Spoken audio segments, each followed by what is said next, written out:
Welcome sa aking munting channel pero huwag ka magpaloko sa munting na yan. Dito pinapabukas ko ang mga sikreto na ayaw ipaalam ng iba. Mind games, diskarte at mga taktika na pwedeng magpabago ng pananaw mo sa buhay.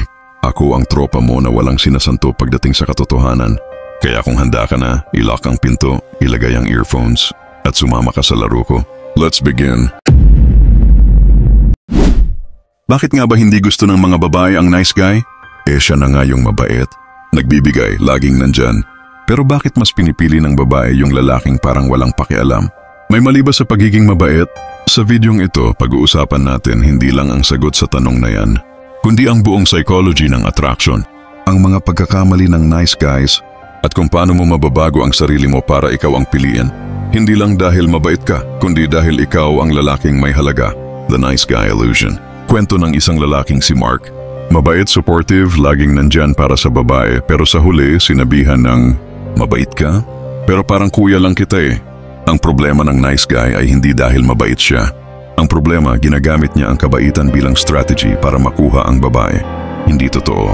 May halong agenda at nararamdaman yun ng babae. Kabaitan na may kapalit ay hindi tunay na kabaitan.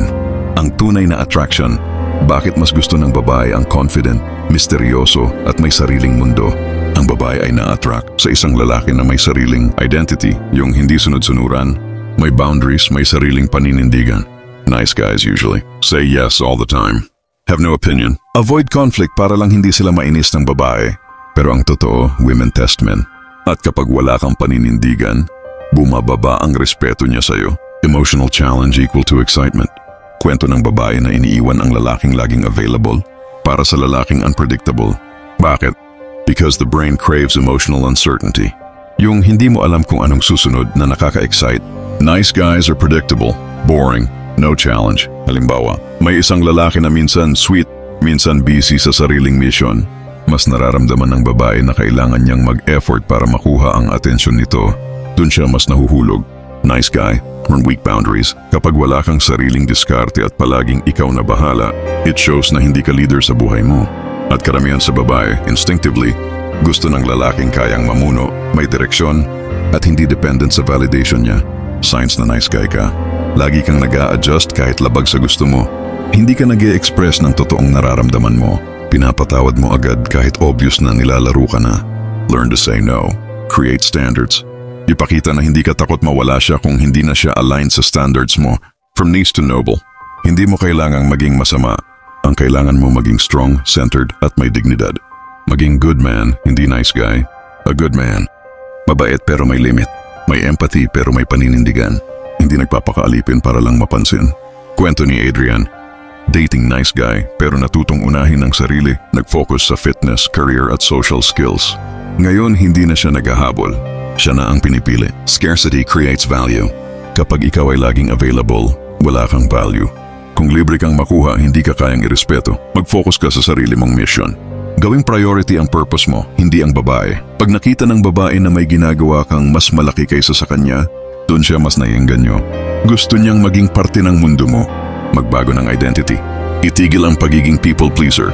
Hindi ito magdadala sa'yo sa respeto, sa babae o sa sarili mo. Going mindset, I am the prize. I choose who enters my life. Respect is earned, not begged for. Predictable ka masyado, kaya nawawala ang thrill. Boss, alam mo ba? Isa sa mga pinaka-underrated na rason kung bakit lumalamig ang babae sa isang nice guy ay dahil alam na niya ang susunod mong kilos. Laging good morning, laging nasa tabi, laging available, laging oo. Pero ang mga taong may mataas na value, hindi predictable. Kaya kanyang pansinin ngayon tapos magiging busy bukas. May sariling mundo siya. Hindi siya nabubuhay para lang mapasaya ang isang babae. Ang totoong atraksyon, boss, ay nabubuo sa misteryo at tension. Kapag sigurado ka na palagi, nawawala ang kilig. Nice guys kill the thrill by being too consistent. Not in a masculine way, but in a needy way. Huwag mong ibigay agad lahat. Ang value mo ay tataas kapag alam niyang hindi ka palaging available, pero ikaw ang gusto niyang abutin. Nice guys seek validation. Real men give direction. Ang babae, boss, ay naa-attract sa lalaking may direksyon, may plano, may paninindigan. Nice guys, kadalasan ay laging naghihintay ng kumpirmasyon. Okay lang ba sa'yo? Gusto mo ba talaga? Pwede ba ako? Pero ang tunay na lalaki sasabihin lang, Friday night, 8 p.m., magdamit ka, pupuntahan kita. Not arrogant, but certain. At yan ang gusto ng babae, lalaking may tiwala sa sarili. Kahit pa hindi siya ang pinakagwapo, kung may direksyon ang kilos niya, mapapatingin ng babae. Huwag kang laging naghihintay ng go signal. Ikaw ang maging signal. Nice guys give everything but forget to build themselves. Ang dami mong effort, boss. Chocolates, flowers, time load. Pero ang tanong, anong nabuo mo para sa sarili mo? Ang alpha type na lalaki, bago siya magbigay, pinapalakas muna niya ang sarili niya. Nice guys invest in the girl. Strong men invest in their mission. At dahil doon, hinahabol sila. Hindi dahil sa regalo, kundi dahil sa power ng presence nila. Wala kang maibibigay kung ikaw mismo ay basyo. Build your body, build your mind, build your value. Pag nandun ka na, hindi mo na kailangang manligaw ng sobra. Ang babae na mismo ang lalapit sa'yo. Ang babae na gusto ang lalaking kaya siyang ituwid, hindi yung laging sumusunod. Boss, ayaw ng babae sa yes man. Mas gusto pa nila yung lalaking kaya silang pagsabihan kung kailangan. Kung may mali, kaya mong sabihin na, hindi pwede yan. Hindi tama yan. Kung mahal mo ko, igagalang mo ito. Nice guys, madalas takot magsalita. Ayaw nila ng conflict, kaya nagtitiis sila kahit mali. Pero ang ending, nawawalan ka ng respeto. At kapag nawala ang respeto, kahit anong kabaitan mo, wala ka na ring halaga. Walang masama sa pagiging mabait. Pero kapag ginamit mong diskarte ang kabaitan para lang mahalin ka, mawawala ang respeto ng tao sa'yo. Ang tunay na lalaki ay hindi naghahabol. Naglalakad siya sa landas niya at yung karapat-dapat siya ang lalapit. Predictable ka masyado, kaya nawawala ang thrill. Boss, alam mo ba? Isa sa mga pinaka-underrated na rason kung bakit lumalamig ang babae sa isang nice guy ay dahil alam na niya ang susunod mong kilos. Laging good morning, laging nasa tabi, laging available, laging oo. Pero ang mga taong may mataas na value, hindi predictable. Kaya kanyang pansinin ngayon tapos magiging busy bukas. May sariling mundo siya. Hindi siya nabubuhay para lang mapasaya ang isang babae. Ang totoong atraksyon, boss, ay nabubuo sa misteryo at tension. Kapag sigurado ka na palagi, nawawala ang kilig. Nice guys kill the thrill by being too consistent. Not in a masculine way, but in a needy way.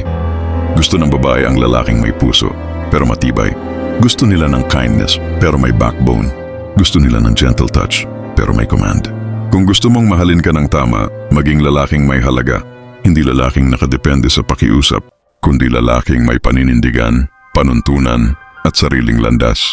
At kapag ikaw yung tropa, hindi lang babae ang hahabol sa'yo kundi mismong mundo. Alam mo ba sa mundong puno ng ingay, piliin mong manahimik at umakyat habang sila'y abala sa pag-aangal. Hindi mo kailangang ipaliwanag ang sarili mo sa lahat. Sapat na ang resulta mo bilang sagot. Kaya kung may natutunan ka ngayon, huwag mo nang itago. Ibahagi mo ito sa kapwa mong mandirigma na naghahanap ng sagot sa dilim. Mag-subscribe ka na kung gusto mong matuto ng mga diskarte na hindi itinuturo sa paaralan, mga aral na itinatago ng sistema. Ito ang channel kung saan ang mahihina ay ginagawang matatag at ang matatag ay ginagawang haligi ng sariling imperyo. Like, comment at i-share mo ito sa tropang gustong magising sa katotohanan. At tandaan mo, hindi lahat ng mabait ay totoo at hindi lahat ng tahimik ay mahina. Ikaw ang alas mo, ikaw ang sandata mo. Kaya simulan ngayon, panindigan mo yan. Hanggang sa muli, salamat.